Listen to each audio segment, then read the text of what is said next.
inkuru z'abakundanye batandukanye, hari inzozi zagiye ariko ntizipfuye, hari amahirwe yagiye ariko icyizere kiracyahumeka. Umutima w'umuntu urarwana, ariko ntukitwa intege burumure. Hari uwabuze, hari uwagigireje, hari uwarwanye n'ubuzima wenyine, ariko buri ntambwe yatewe yari igice k'urugendo rurerure.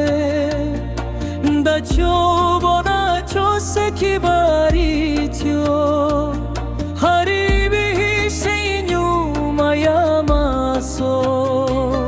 Reka twumve ntitwihute, inkuru nyinshi zivukira mu ituze.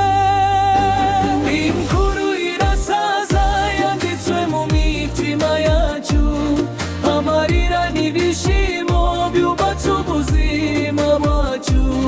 Nubwo inzira igoye, hari icyizere kidashira.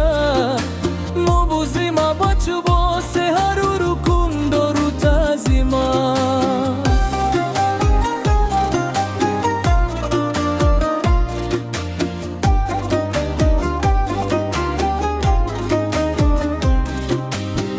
Umwana yarose kuba intwari, ariko inzira ntiyari yoroshe.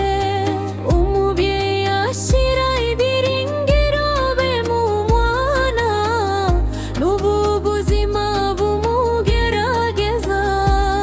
Hari amagambo atavuzwe, hari imbabazi zitigeze zisabwa, ariko umutima w'umuntu uhora ushaka amahoro.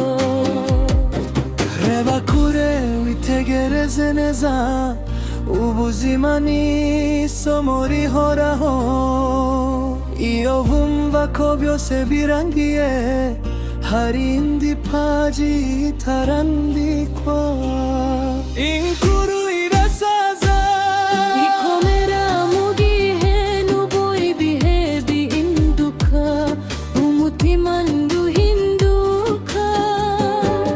Inkuru irasaza, ikomera mu rukundo. Iyo twibutse aho twavuye, tumenya aho tujya. Bitobotse turi intwari, ariko twavutse dufite imbaraga. Nitibese twatsinze byoroshye, ariko twese twize ku